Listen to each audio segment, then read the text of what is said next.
Welcome to Improvisation, New Orleans' gift to the modern world. My name is Gianna Sashray, and I'm the producer of this festival. I call it a festival. I think it's amazing that at 9 a.m., at some point 9:30, this venue was pretty much full on a Saturday. So to me, that shows that people are curious, interested, but also hungry for content, hungry for ideas. So I'm so happy to see you guys here. It gives me great pleasure to introduce our next speaker, Stephen Nachmanovitch. Let me just give you a little bit about him, which is it's also in your program. Stephen is the author of Free Play, Improv in Life and Art. He performs and teaches internationally as an improvisational violinist and at the intersections of music, dance, theater, and multimedia arts. Stephen is sort of a dynamic individual, so much so that he is the only person in the conference that has the stage all by himself. What we're going to do is 35 minutes in, we'll have a Q&A period. And I just ask that everyone please turn off your cell phones, electronic devices. And I also wanted to mention that we have master classes tomorrow at NOCA from 11 to 1. And Stephen is actually conducting a master class, so if you're interested in signing up for that, just let us know. Thank you so much.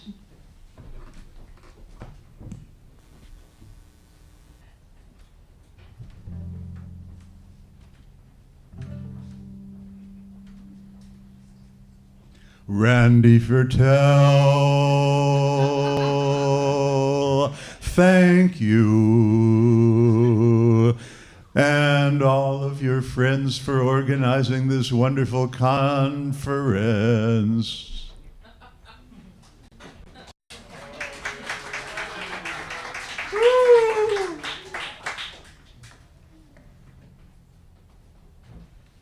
Well, I'm so pleased to be here. What an amazing event. It's been so rich just last night and the beginning of this morning that who knows where it's going to go.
So in 1759, a English poet named Edward Young wrote one of the first books about creativity, as we would now call it. And he said that an original is of a vegetable nature. It is grown, not made. So in his century in England, vegetable meant what we would call biological.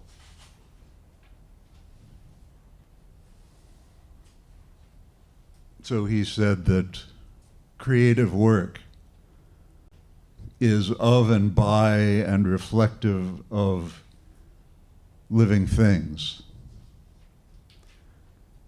And the idea of being grown, not made, is so interesting, and it's so integral to the work that we're doing here. It's, let's say, of course, writing in 1759, he was in the middle of the heyday of the rationalist, as they called it, Enlightenment, when certain mathematical models for everything. Of course, at the end of this talk, I may come up with a mathematical model of improvising, but we'll see. But mathematical models for everything were taking over the world. The Industrial Revolution was taking over the world. Okay? If I were the kind of person who showed PowerPoint slides, I'd put up a slide now of William Blake's famous picture of Urizen. Urizen was, you've probably all seen this picture. It shows the, Yahweh, the big sky god of the Old Testament, leaning down out of the clouds with his compasses, measuring and creating the world. Okay. And Urizen was a lifelong figure in Blake's work, and he developed out of Blake's first name for Yahweh was Nobodaddy, which is a contraction of nobody's daddy. And once again, in tribute to Randy Fertel, Blake said, and then old Nobodaddy Aloft farted and belched and coughed and said, I love hanging and quartering every bit as much as war and slaughtering.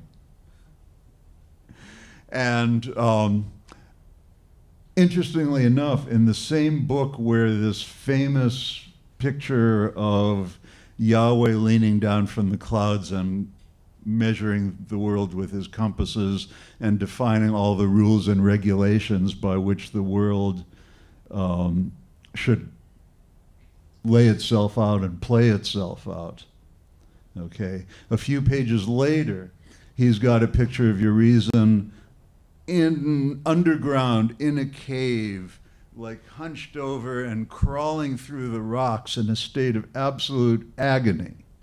Okay, because what happens is Urizen lays out the foundations of the earth and lays out the foundations. Here are the rules by which the universe should live. And he creates all these creatures. And of course, as you all know, from reading the Old Testament, what do the creatures do? They immediately start wiggling around and having their lives of their own, and they start breaking the rules, and then Yahweh starts smiting them and destroying stuff, and let's flood the world and make it all clean so that we can create new creatures who won't wiggle around and disobey me anymore. And then, then there's more generations of creatures that wiggle around, and here we are wiggling around to this day. Yeah. Yeah, so here we are. So even right now, you're sitting in chairs in a supposedly supposedly I'm standing up here active and you are sitting and listening, okay? But as you're sitting, just notice your body gently wiggling from right to left, which it's doing naturally. And you will notice that as you wiggle a little bit to the right, your muscles on the left side of your trunk pull you to the left. And as you wiggle a little bit to the left, your muscles on your right side pull you to the right, and the same backwards and forwards. And that's why everybody in this room is sitting in a chair and not flopped on the floor. Okay, because we are constantly wiggling and adjusting and subtly changing our position without being aware of it. And this is called systems theory. Okay, the name for this, for the science that studied this back in the 40s and 50s was cybernetics. And that's kind of a bad name now because it means evil robots in common parlance. But it was the study of, feedback loops and how we are constantly engaging within our own bodies and in our relationship to each other and in our relationship to our natural environment in feedback loops. So if this violin bow, normal violin bows weigh 60 grams, this one weighs 48 grams. But if I'm playing a violin bow that weighs 48 grams, I need 48.001 grams of force to keep it from falling to the floor. So the essence of learning to play an instrument like this is to use the bare minimum of force that you need in order to do what you want to do, or what you think you want to do. And then, as the bow flies over the string, it's got a kind of life of its own. And if you allow it to have a life of its own, rather than control it and always be telling it what to do, then you can really have some fun. Okay, I saw we were talking earlier in the conference about the formats of jazz and how, it was at dinner last night, so not everybody was there. But we were talking about the formats of jazz and how jazz, which, and this happens with every artistic form as it develops, people begin in a phase of discovery, and then they look backwards at the rules, okay?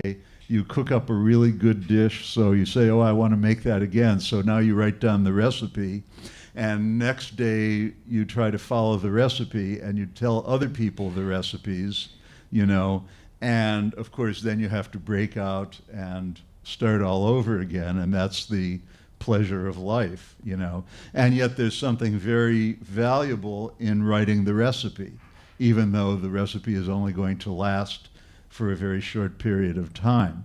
But in jazz education, because jazz has newly in the last, let's say, 20 years become an academic subject in American music departments and conservatories, and there is a passion in academia for assessment and evaluation, how am I doing, what grade do I get? And it's easier to assess objective following of rules than it is to assess the subjective experience of human beings as they are constantly wiggling around. Okay, so I heard a interview with a jazz educator. He was a guitarist, and he was saying if you learn all of these chords and all of the changes and all of the ways and all of the and he was actually reflecting something that went all the way back to the ancient Greeks, who had their own music theory, and they had the idea that this scale and this mode produces this emotion and this mood. And he said, if you can master these techniques, you can make people feel any way you want. And he was presenting that as a very positive thing, but I found it to be kind of creepy, you know, because I don't really play music to make people feel a certain way. We're just in this room together and we're making sounds together. And what he was saying kind of harkened back to your reason, you know, to making the rules and regulations. And we're constantly, one of the themes of this conference, back and forth and it's going to keep on going all weekend, is this balance or continuum between, Randy refers to it as attention and I refer to it as a continuum between form and structure versus freedom and breaking loose and improvising. And of course there's no line between them, and we're constantly wiggling back and forth across that continuum.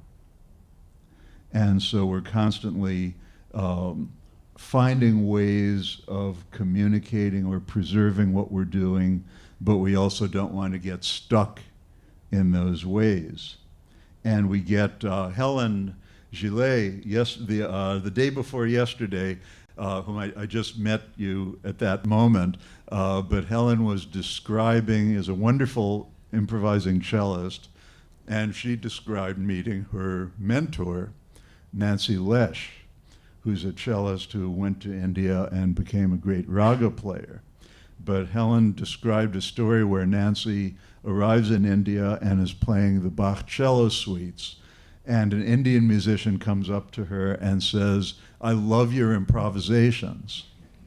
And the first cut on interpreting this story is that, well, actually they aren't improvisations and it's all written down and it's been here since 1712 or whenever Bach wrote that. What year was it? It was 17, it was early 17, the one-digit years of 1700s. And, but the second cut through it is that if you take a script or a recipe that has been in existence for a long time, and it's really internalized, and you have really made it your own, and you're playing it with life, then you actually are improvising. So you're not improvising, you are improvising, you know. And at the same time, I've met improvising musicians who say, I'm so stuck in my improvisations, I just wish I could get out of this feeling of addiction to playing a certain way, you know, and I'm making it up fresh all the time, but they all sound the same.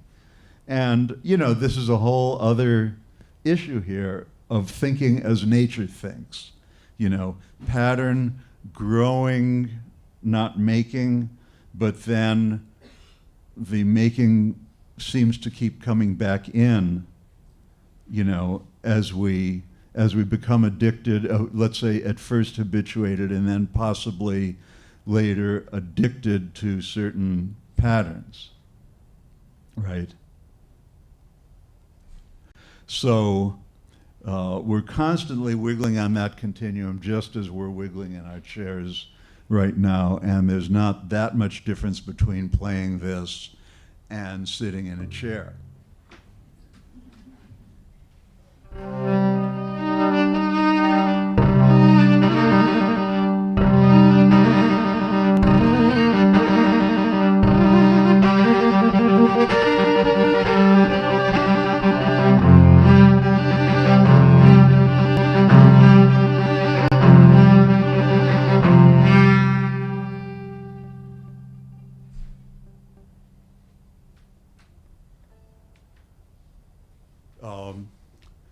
For people who are interested in Western music, the two most important dates in the history of Western music are what?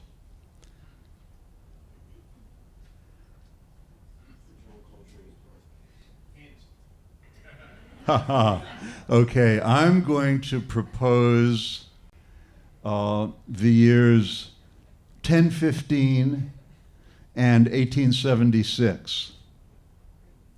Okay, in 1015, Guido of Arezzo in Italy invented music notation. And in 1876, Thomas Edison invented the phonograph. Okay, so one of these was digital. Music notation is digital.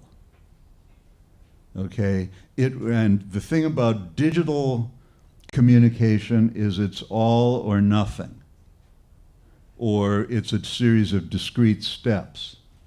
So if you look at a score of music, there's A and there's B flat and there's B natural, but there's nothing in between them. And if you look at a piano keyboard, you're either playing B flat or playing B natural. Now, of course, this is, pianists will bend notes and guitarists will bend notes, and there's all kinds of ways of getting around this. But the thing about the digital communication of music is that it's very compact. Somebody back in the Middle Ages or in the Renaissance or in classical times could write a score that could be communicated in a small number of pages and teach and preserve what they did. But what it never preserved, I have a good friend, a conductor, Larry Livingston, who says that the one thing that a score can never tell you about a piece of music is how it goes. And so how it goes, if you're playing the digitized format of written music notation, how it goes comes from your teacher and your teacher's teacher's teacher and the people around you and what you have heard and direct personal experience. Okay, now when Thomas Edison invented analog recording in 1876, you could actually have the wiggles on the phonograph recording that represent the wiggles of the sound waves. And so you're actually recording a representation of the sound itself. And it's not A or B flat or B, it's the actual sound with, of course, various kinds of noise and inaccuracies built in. And even though we now have, these kinds of devices here that are based on ones and zeros, we can record music with them in a way that emulates analog recording. Okay, so analog, so you just coughed. So your cough was a unique event in the history of the universe. It took place, it had a certain tonality, and it had a certain form that no cough in the history of the universe will ever have. And also you were there, and there's the relationship of your body to the acoustics of the room and to the people around you and all of that. So that's unique. That's entirely analog. And to put a word like cough on a rich experience like that kind of falsifies it, and it's okay because we can use that to communicate. And then when you communicate, somebody coughed in the room, well, that sounds trivial, but when you actually hear the richness of the sound or the richness of people's laughter or the actual experience, then it's a whole other story.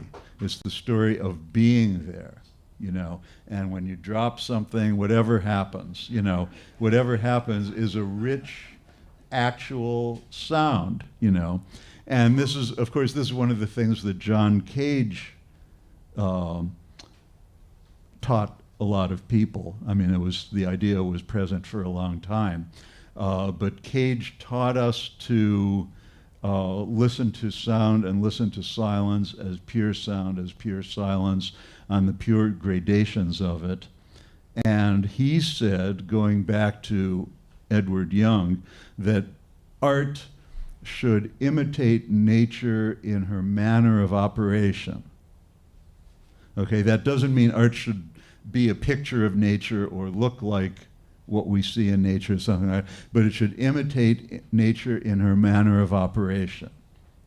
okay, in growing biologically from us and from who we are. And peculiarly, Cage himself liked to create music by tossing coins and throwing I Ching hexagrams in order to get away from, preconceived ideas. And you'd think of this method as being, extremely impersonal and objective. And he didn't like improvisation particularly, even though he was an inspiration to many improvisers. He was also a mushroom collector. And he got into mushrooms. He was actually a world authority on mushrooms. And, his collections and his data on his collections are in the University of California. And, he knew a lot about it. And he got into mushrooms because when he was young, a mentor of his said, John, you're so focused on music, you should really broaden your interests. So already in typical John Cage fashion, he opened the dictionary and looked up the page, and the first word that struck him above music was mushroom. So he then, devoted himself to the study of mushrooms. So one time I was sitting with him in his apartment in New York, and this was in the mid-1980s, so he had a whole bunch, this apartment was covered with, a forest of houseplants, but there were also a row of IBM, first generation IBM PCs on the floor connected to dot matrix printers that were clacking away, producing I Ching hexagrams as an X composition.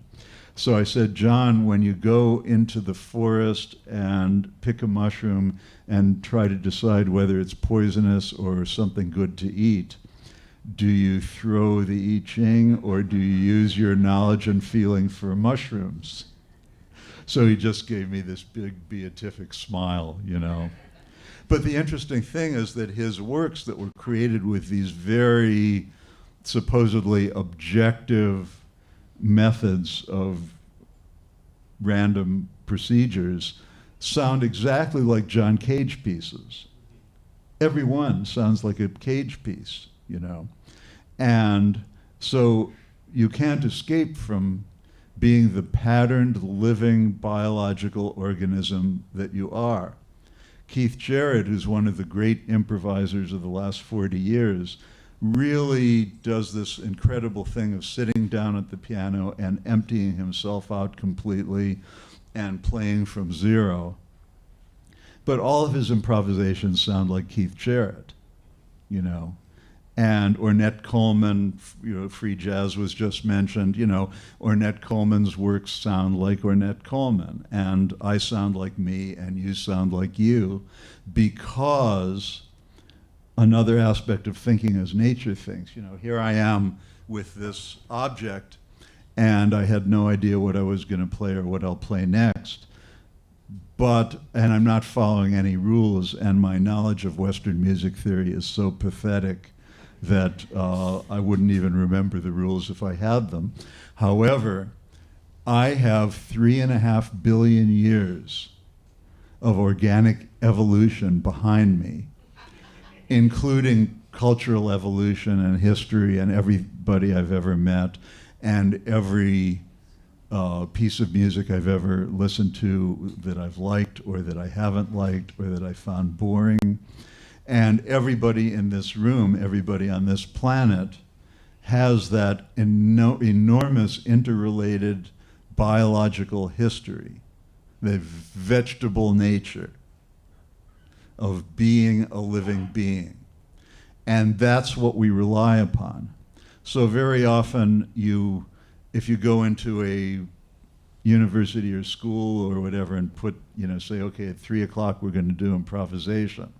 So people very often freak out because that's really threatening and I won't have anything to think of and, who me and, I'm not Bach and so on. But every single person in that room has that 3.5 billion years of history of all the organisms that have ever been on this earth, and that is in you, and it's part of you. And that's what thinking as nature thinks is. And the opposite of that is when we get stuck and terrified because we are, we have habits, we have made sort of grooves in space-time with our ways of doing things. How many people in this room have worked in an institution? Okay, so how many of in how many of those institutions have you heard, that's the way we do it here?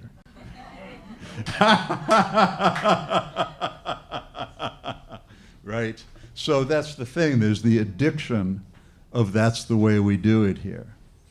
That's the way this music is done. That's the way you write a dissertation. That's the way you write a book proposal and all of that. And so we're constantly teetering back and forth between trying to do something that's demonstrably good and trying to do something that is spontaneously true to who we are. Right? Okay. So now I'll give you, I only thought of this 2 days ago, so you are the first people to hear this. The formula for improvisation is I equals 1 over A. Okay, and that means improvising is the reciprocal of addiction.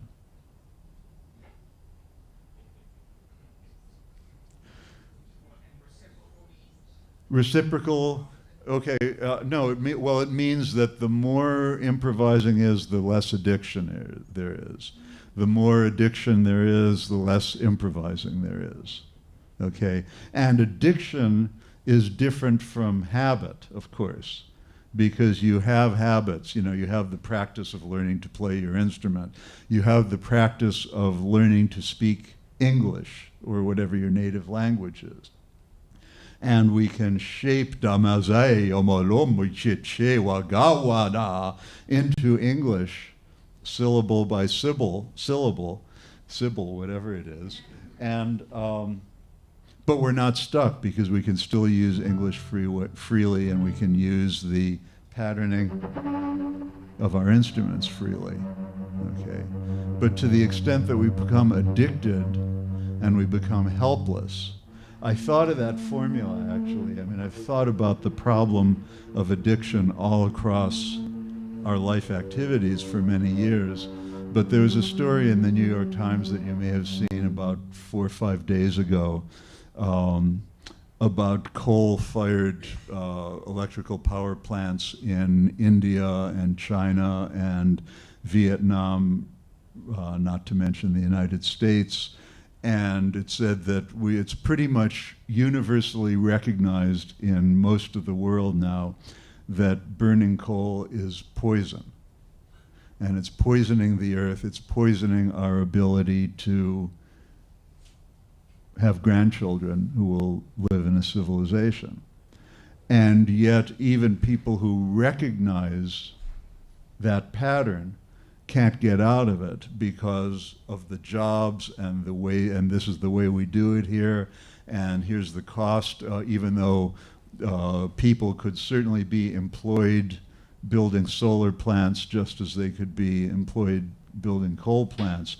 This is the way it's done here. This is our habit, and it's not just a habit, but it's a habit with feedback loops that keep us from escaping that habit. You know, and a definition of addiction in the more mundane sense of alcohol or drugs is continuing to do something that's bad for you, even though you know that it's bad for you. And you become helpless in the face of that. And so to be able to improvise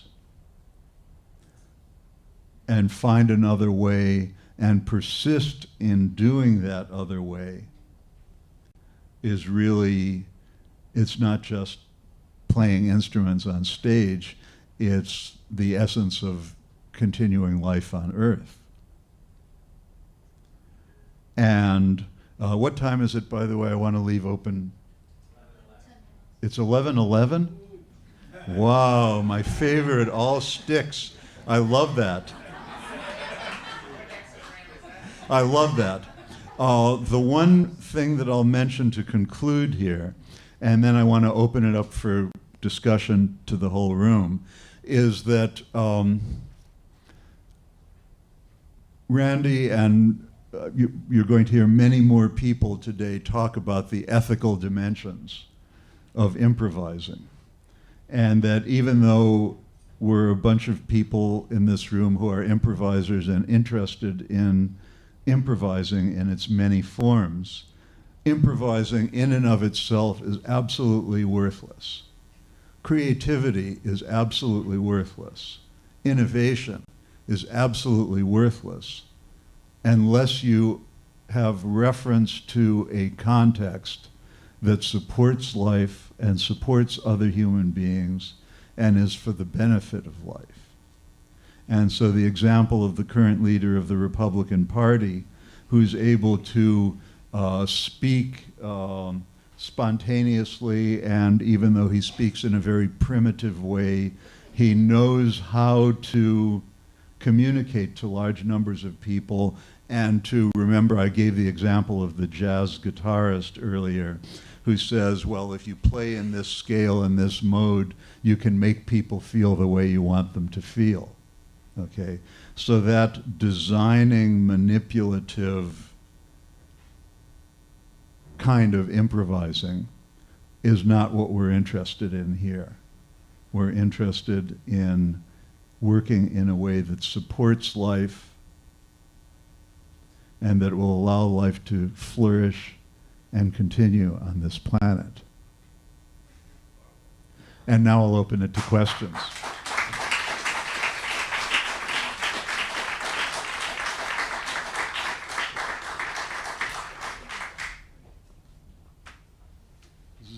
Yes.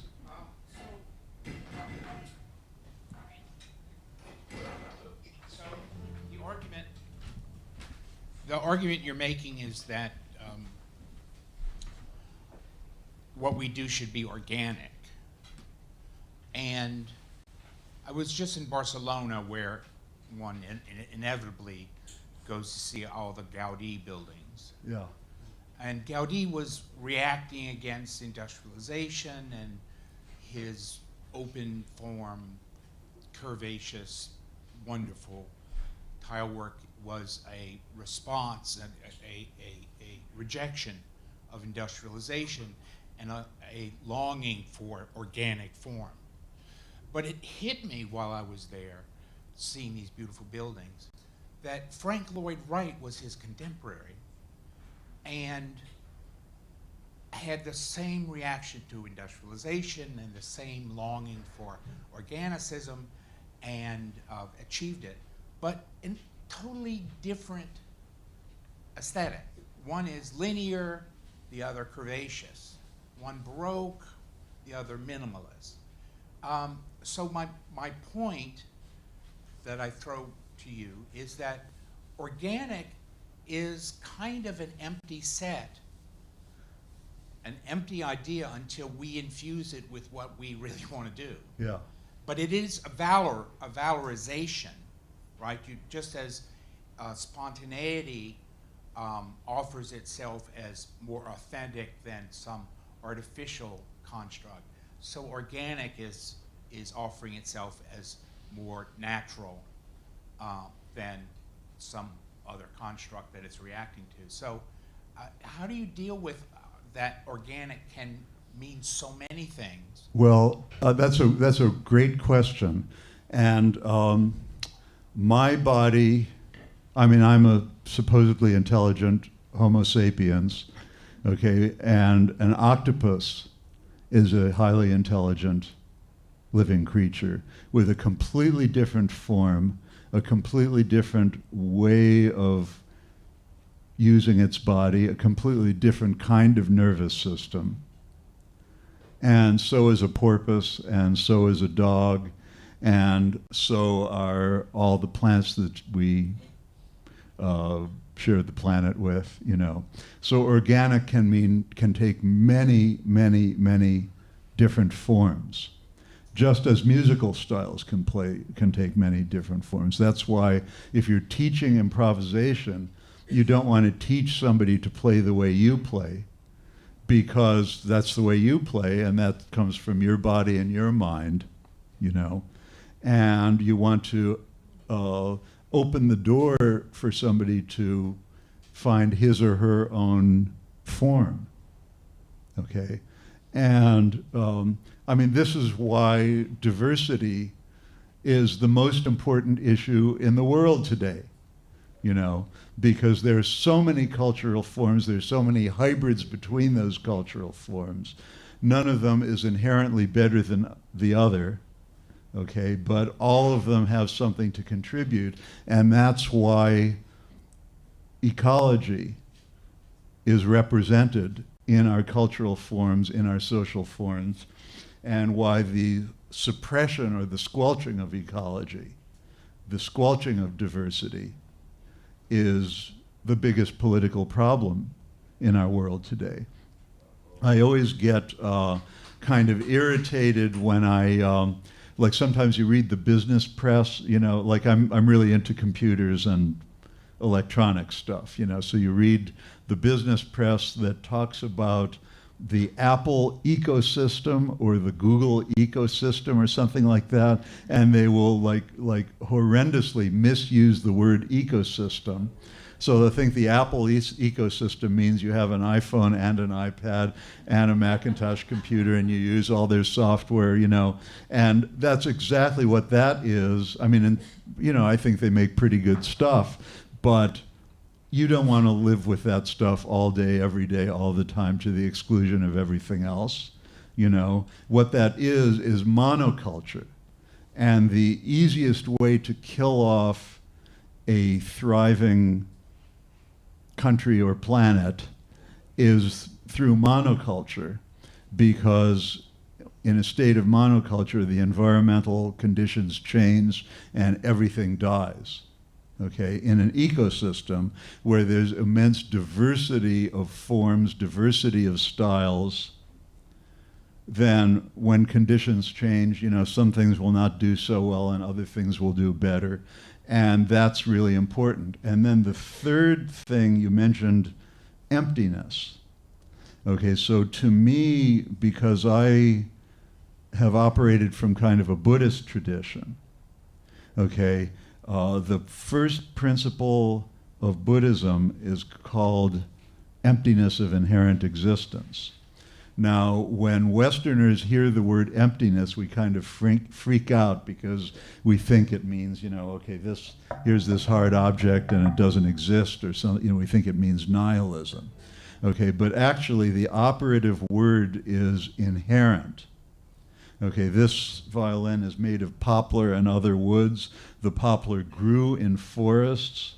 The forests were tended and cared for by somebody. Somebody cut down the poplar and shipped it to the violin maker in Birmingham, England, and he crafted the instrument. And each of those, you know, not only is there the forest ecology, the evolution of the poplar through the tens of millions of years before the time that this instrument was made. There's the labor relationships of the logging companies. There's the stories of the individual loggers. The strings are made of synthetic compounds wrapped with silver and aluminum, and those materials were all mined. And you can actually I'm always interested in the idea of putting uni back in university. You can run an entire university off of this instrument, or off of the bow, or off of the wood of the stage. Okay, so emptiness simply means that this instrument is full of infinitely many stories that redound through the whole universe. The only thing the instrument is empty of is a separate, independent existence all by itself. Or as we put it in the world of improv, no solo is solo. So I may be standing up here as the only person on stage at the moment, but it ain't just me, believe me. Yes? So Steve, you seem to have given us a new human enterprise, Planet Therapy. And it's incredibly hopeful in a time of just seeming pervasive despair. And I love this idea of the addiction being relieved by improvisation. And I'm wondering, as the Planet Therapist, if you if you know what the trigger or what triggers we should think of that would help us ease from this position of being stuck doing things always, as you described it, the way they're done, and moving to a place of purposeful creativity. That's a tall order, and my suggestion won't necessarily work for anyone else. But the point is that each of us has a role to play, each of us has a story, and each of us can influence at least some people in our environment. To return to Buddhist teachings, when the Buddha was dying, his students were all, he was 80 years old, and his students were all gathering around his body, weeping and wailing and saying, "Please, Master, stick around for a little bit longer." And he said, "No, I'm done here." And they said, "Could you at least give us a final teaching that sums everything up?" And he said, "Be your own light." Be your own light, oh me yo go yo, to my helo mambuyene na. So, to ask for instructions on how to do it is pretty difficult. On the other hand, just as I described that the instrument and the stage and the microphone, every object that we're into is full of stories, everybody in this room has and is part of stories for propagating sanity. Okay, I was really, Alice and Ben talked about the interweaving stories last night of the farmer and the restaurant and the school, and how can you unite people through food, through the art form of food, through the art form of agriculture, through the art form of things that are grown. And everybody in this room has some kind of leverage in the world, in spite of the, there is a lot of hopelessness, there's a lot of grounds for hopelessness, and people talk about tipping points in the ecological collapse and so on. But everybody in this room has some form of leverage, some circle of people who speak some language that relates to the language that you speak, and that you can do things with. Yes? Can you talk a little bit about your early childhood experiences with music?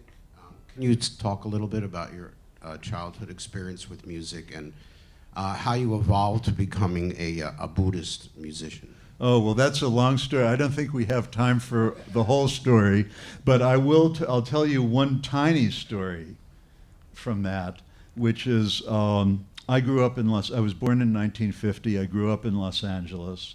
My parents belonged to what's called a conservative Jewish synagogue.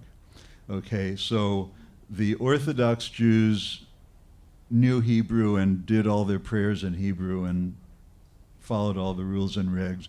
The Reform Jews did most things in English and, was more like a Unitarian kind of thing.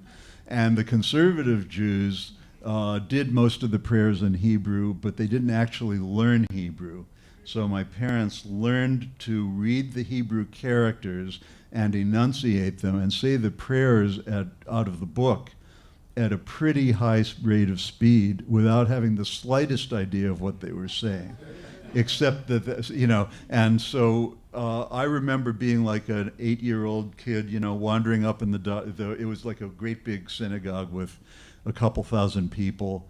And so on the high holy days, I'd wander up and down the aisles in my uncomfortable little suit and tie with the other kids wandering around, and I'd look at these grown-ups, they were davening, sort of doing this rhythmic movement and speaking at a high rate of speed in a language they didn't actually know. And I was thinking, this is like the most ridiculous thing I've ever heard. Either learn the language or else do it in English, but this is absurd. And then I would disappear to the tropical fish store next door to the temple with a bunch of other kids. Okay, but then I started, so then in my 20s, I started doing this. Okay, and then when you teach this, we'll do a little bit, I'm doing a workshop tomorrow afternoon, and one possible title of my workshops is Gibberish, the Universal Language, okay? Because of the people who will come tomorrow, some people will have musical instruments and be skilled musicians, and other people won't, and they'll just bring themselves. So the one thing that we all share, and the musician, and from my point of view, musicians and non-musicians and people of all art forms should be able to communicate as equals. So the one thing that we all share is a voice and a body. And we work from gibberish. And so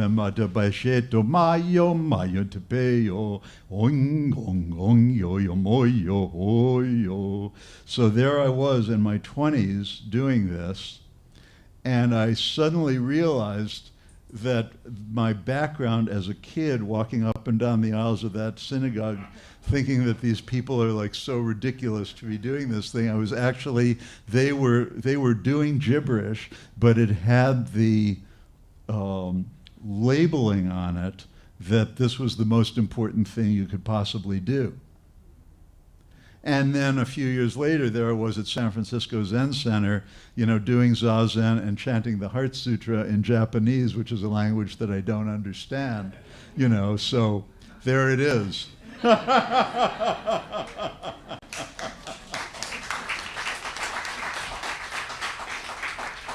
So what's our time? We're at 11. And the time has come to say goodbye and thank you.